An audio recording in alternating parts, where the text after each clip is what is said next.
Y empezamos con el reglamento de insumos para la salud. Mm, Este reglamento fue propuesto por el presidente Ernesto Zedillo. Dice que en ejercicio de la facultad que le brinda un artículo de la Constitución, o sea, los presidentes tienen la facultad de poder modificar la Constitución y en este caso se basó en la ley orgánica y de la Administración Pública Federal y la Ley General de Salud, dependiendo de diferentes artículos.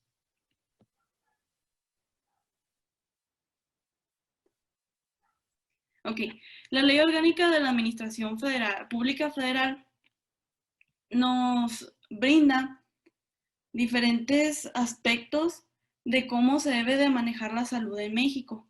Por ejemplo, esta está bajo el régimen de la Secretaría de Salud y uno de los artículos dice que se tiene que ejecutar el control sobre la preparación, el uso, el suministro, la importación, la exportación, la distribución de ciertos medicamentos, porque se trata de drogas controladas que pueden tener efectos adversos si no se tratan con cuidado por la población en general. Y la Ley General de Salud reglamenta también otros aspectos cómo se debe de manejar, pero en este caso está regida por la Constitución Política de México y establece diversas bases o modalidades en que los servicios de la salud o la concurrencia de la federación y las entidades federativas deben de manejarse porque no todos los estados manejan el mismo régimen de salud, o sea, hay ciertas cosas que cambian de un estado a otro dependiendo de cómo se manejan. Y esta es una generalidad, o sea, las junta todas para que no haya tanta distinción entre unas y otras.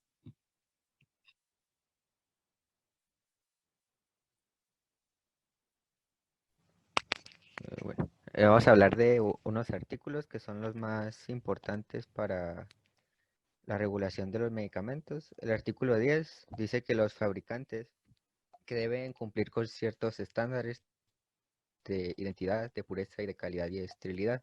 Si no, como vamos a ver más adelante, la Secretaría puede retirarles la licencia de venta. El artículo 24 dice que todas las etiquetas deben contener cierta información, como la denominación genérica, que sería el nombre, por ejemplo, Dolorfin, y la denominación distintiva, que sería paracetamol.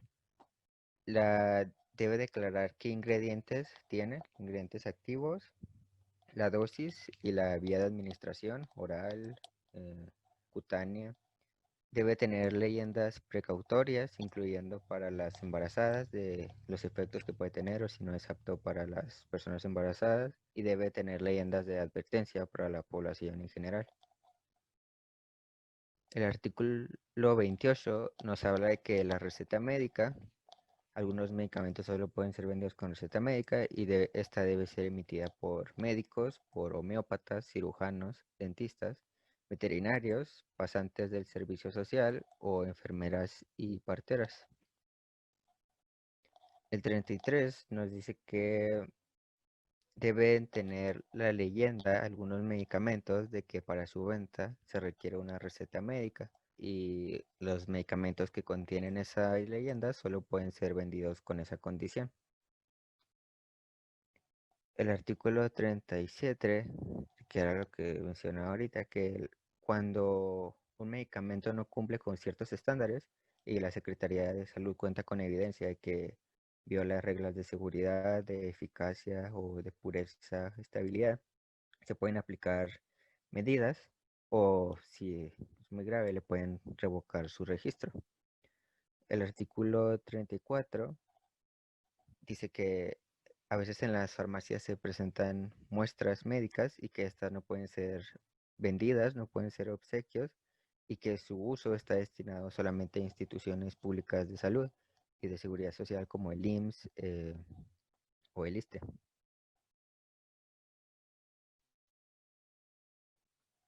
Bueno, ahora el artículo 54 habla sobre los medicamentos que tienen estupefacientes.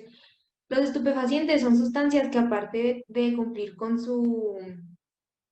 con su objetivo de tratamiento, también tienen, bueno, causan efectos secundarios como somnolencia u otros que también pueden causar adicción. Entonces, cuando un medicamento tiene estupefacientes o sustancias psicotrópicas, lo que se necesita para que las personas los puedan, pues, obtener es una receta médica y tiene que contener el código de barras y la firma del profesional.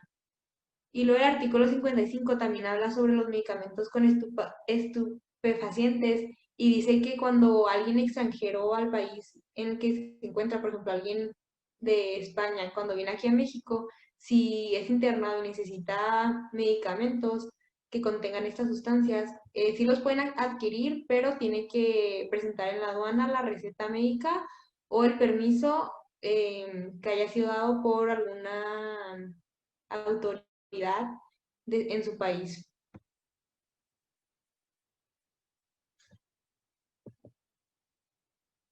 Ahora el artículo 59 habla sobre la importación o exportación de estos medicamentos que tienen estupefacientes y dice que no se puede realizar, o sea, en ningún caso por vía postal.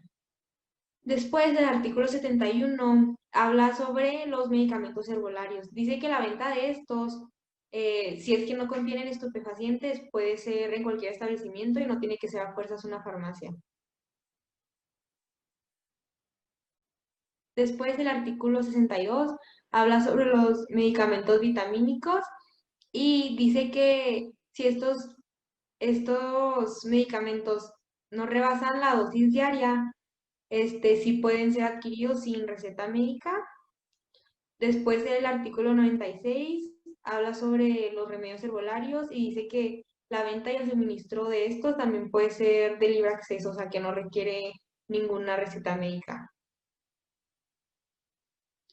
Aquí en esta imagen ponemos bueno, las dosis de vitaminas y minerales diarias que, pues, que se necesitan, por ejemplo, si tú quieres, ay, perdón, si tú necesitas, no sé, más de una de esas vitaminas, o sea, una dosis más alta, pues ahí sí vas a requerir una receta médica que diga eso. O, por ejemplo, si de los minerales quieres más de 2000 miligramos de calcio, pues sí vas a necesitar una receta médica, pero si necesitas menos, los puedes adquirir sin ninguna receta.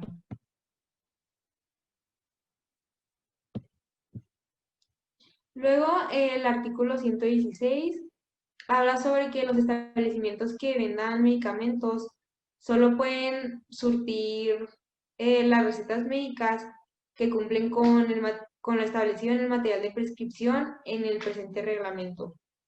Después, el artículo 226 dice que, o sea, por ejemplo, si o sea, algún establecimiento que se dedica a la venta de medicamentos no cumple con lo que viene en esta ley, pues obviamente va a tener sanciones y que pues las sanciones se van a aplicar de acuerdo a lo que diga en esta ley.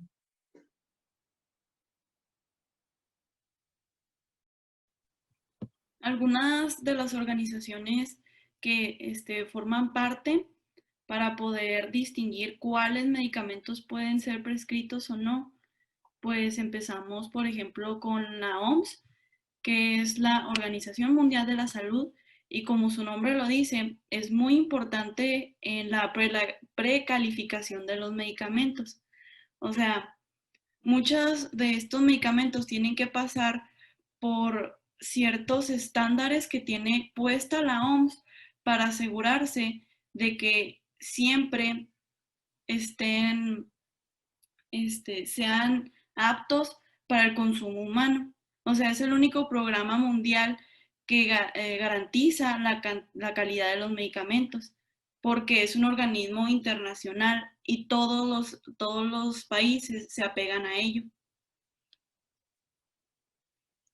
Y luego está, en el caso de México, la más importante vendría siendo la Comisión Federal para la Protección contra los Riesgos Sanitarios, que es la COFEPRIS. Aquí también está la este, la pre, no, se me fue la palabra, este, los medicamentos tienen que estar regulados en México por esto. O sea, pues si pasa la OMS, entonces ahora tiene que pasar por México para que pueda ser vendido aquí. Y así se protege a la población en contra de los riesgos de salud provocados por el uso de estos medicamentos.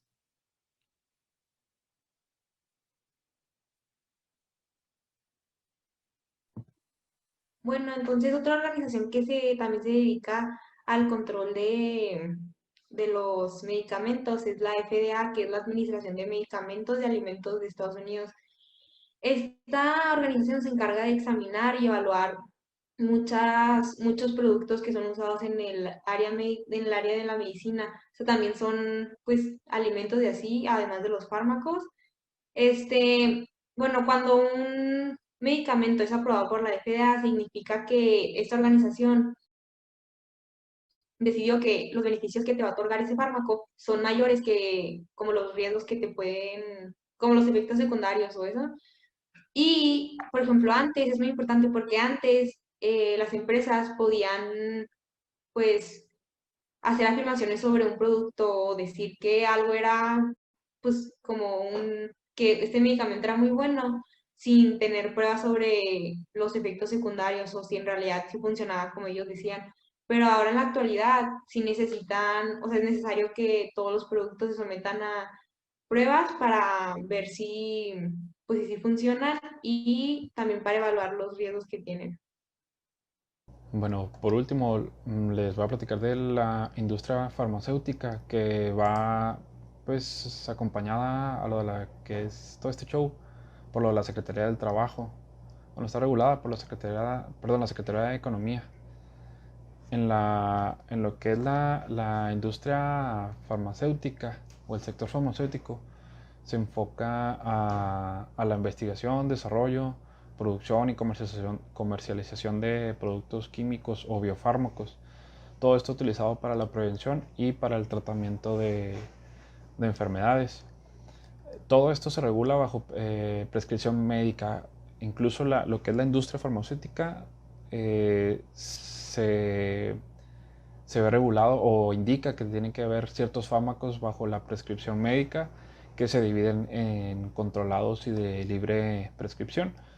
Es decir, que no es necesaria una prescripción médica.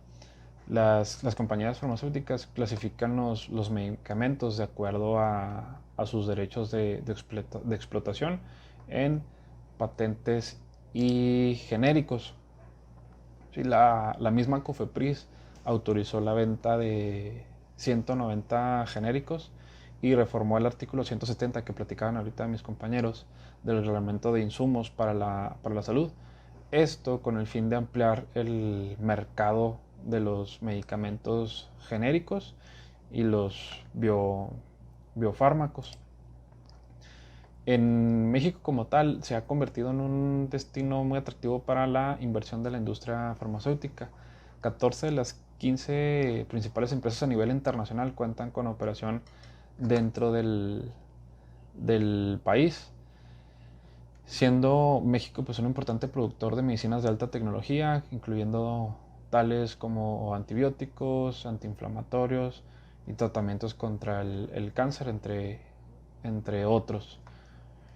También, bueno, algunos documentos que regulan todo lo que es la industria farmacéutica son el reglamento de la Ley General de la Salud en materia de investigación para la salud, el reglamento de la Comisión Federal para la protección contra riesgos sanitarios, el reglamento de insumos para la salud, los lineamientos para cumplir las buenas prácticas clínicas en la investigación para la salud y los lineamientos para las disposiciones para los estudios de bioequivalencia.